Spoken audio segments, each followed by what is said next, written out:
Oke, Assalamualaikum warahmatullahi wabarakatuh. Bagaimana kabarnya? Saya doakan kalian semua yang menonton video ini dalam keadaan tetap sehat selalu. Bicara tentang kreativitas video ataupun foto, ya kita membutuhkan sebuah kamera. Dan di awal tahun, sekitar Februari 2016 tahun lalu silam, telah launching sebuah kamera dari Sony, yaitu Alpha A6300, yaitu sebuah kamera mirrorless. Kita baru kebeli di tahun 2023 ini. Nah, ini adalah kamera yang benar-benar saya masukin ke wishlist saya dan kali ini baru kesampaian. So, kita akan review kamera Sony A6300 mirrorless ini. Semoga ini akan menjadikan rekomendasi kalian untuk kamera di budget pada tahun 2023 ini. So, sebelum kita lanjut videonya, bagi kalian yang baru menemukan channel ini atau udah lama menonton video-video dari setiap channel ini tapi belum subscribe, silahkan dulu dong untuk subscribe channel ini dan jangan lupa untuk menyalakan notifikasinya karena channel ini akan selalu membahas seputar dunia gadget dan teknologi pastinya. Udah subscribe? Kalau udah, yuk kita langsung aja.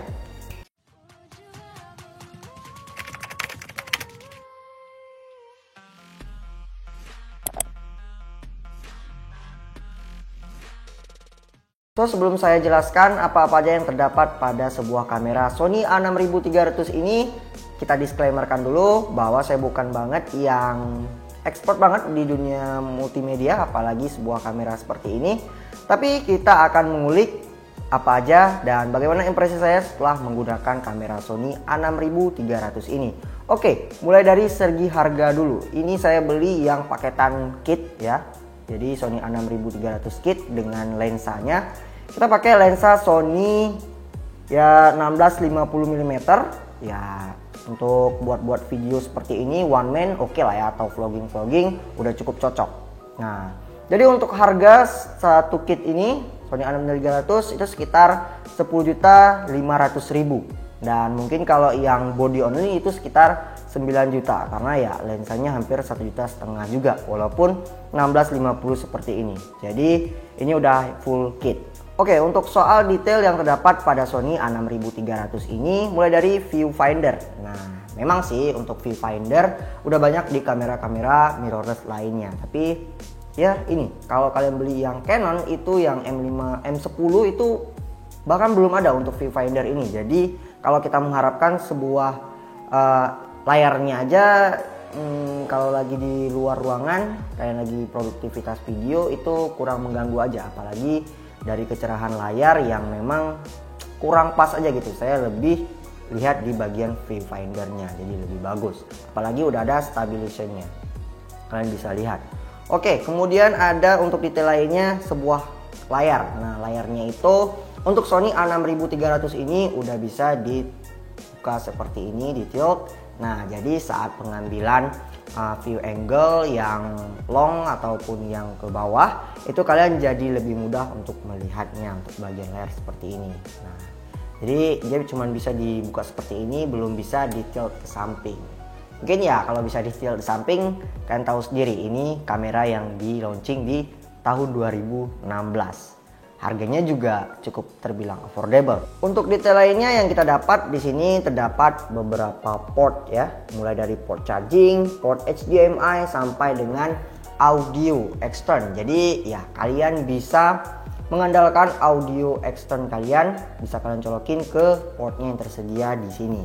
Nah, karena juga ngomong-ngomong untuk kamera mirrorless Sony A6300 ini juga punya built-in microphone. Tapi kalian juga tahu kalau kamera yang built-in microphone itu kameranya kurang bagus. Untuk soal build quality yang kita dapat dari Sony A6300 ini hampir sama ya. Dia terbuat dari aluminium magnesium alloy gitu ya.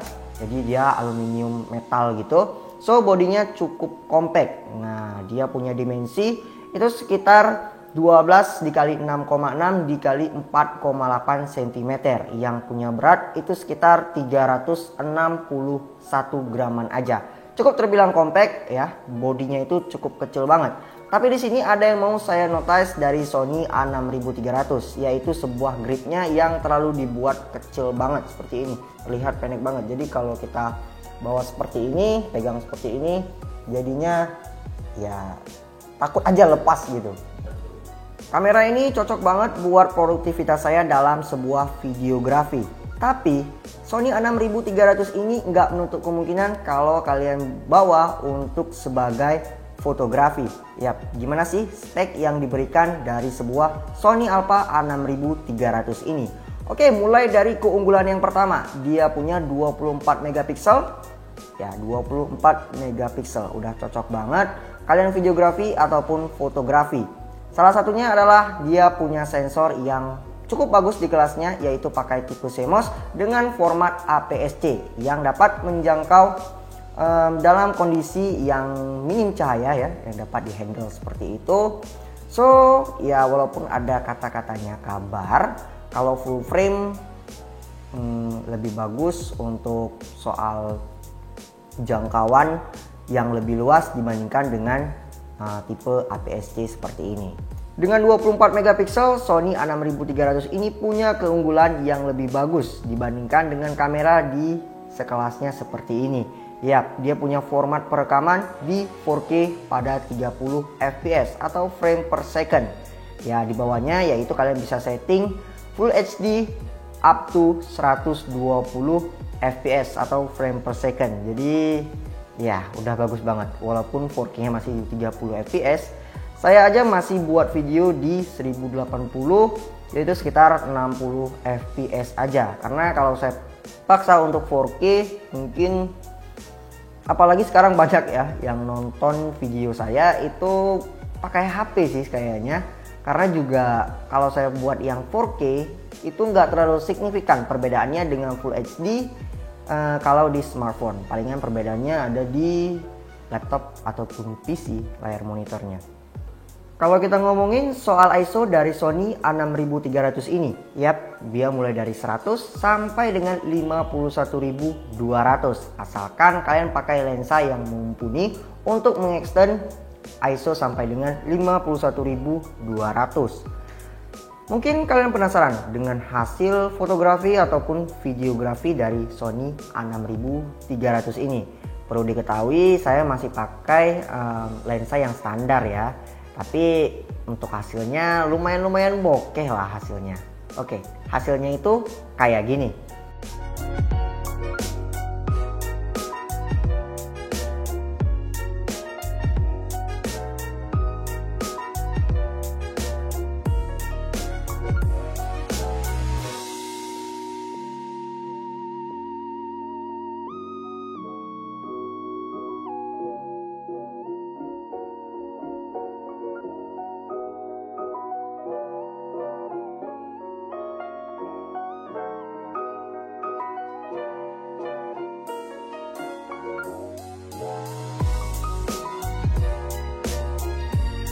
Nah, tadi kalian udah lihat beberapa hasil video ataupun fotografi yang saya take di bagian depan halaman rumah saya.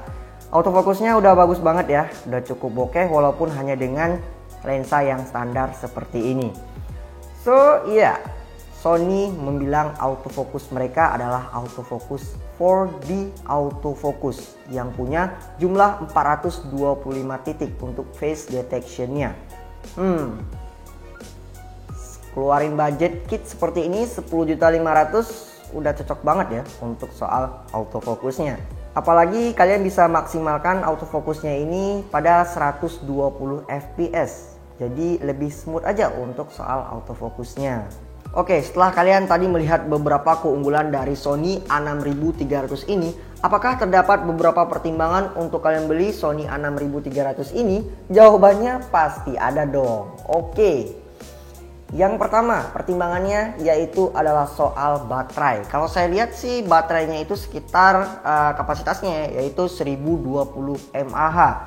Tapi Sony mengklaim bahwa ini nih, dia punya baterai yang cukup boros. Yaitu hanya bertahan untuk satu baterai aja itu 30 sampai dengan 35 menitan aja loh. Ya baterai itu sih. Kalau kita di luar ruangan itu sangat mengganggu. Kalaupun kita sambil pakai powerbank itu saya nggak merekomendasikan karena bikin kamera ini bakal jadi trouble nantinya. So iya, itu pertimbangan yang pertama. Pertimbangan yang kedua, kalau kalian lagi produktivitas di luar ruangan pada cuaca yang terbilang cukup panas nantinya. Kamera Sony A6300 ini adalah langganannya yang cukup cepat overheat. Nah, jadi ya kalau overheat seperti biasa, dia bakal mati tiba-tiba dan kalian harus cabut baterainya, tunggu beberapa menit dan harus masukin lagi baterainya, baru kalian aktifkan lagi. Itu akan mengganggu waktu kalian, kesempatan kalian untuk mengambil momen-momen fotografi ataupun videografi kalian. Nah, ngomongin soal overheat sih, saya jujur aja belum pernah ngalamin dari Sony A6300 ini. Toh saya cuma juga pakai untuk di dalam ruangan, apalagi dalam kondisi ruangan yang ber-AC. Jadi ya kamera ini masih aman-aman aja karena suhunya saya pegang juga nggak panas begitulah. Nah, kesimpulan yang dapat saya sampaikan untuk kalian mengenai mirrorless Sony A6300 ini, mulai dari build quality-nya yang udah bagus banget, cukup solid dan kokoh. Kemudian di lain itu ada yang namanya fitur-fitur pada Sony A6300 ini yang menjadi keunggulan kalian kenapa harus membeli Sony A6300 ini. Mulai dari soal perekamannya yang bisa kalian rekam hingga 4K di 30 fps. Selain itu dia punya autofocus yang cukup terbilang agresif, cukup ngebut ya di sini. Selain itu dia juga punya ISO yang dapat menghandle hingga 51200 pada saat kondisi yang minim cahaya. So, mungkin semoga aja ini akan menjadi rekomendasi kalian yang lagi bingung cari kamera mirrorless. Sony A6300 ini adalah sebuah rekomendasinya. Untuk harga tadi 10.500.000 untuk body kit yang nanti link pembeliannya akan saya sediakan di deskripsi. So mungkin segitu dulu untuk info review kita kali ini mengenai Sony A6300 ini. Semoga ini akan menjadikan rekomendasi buat kalian.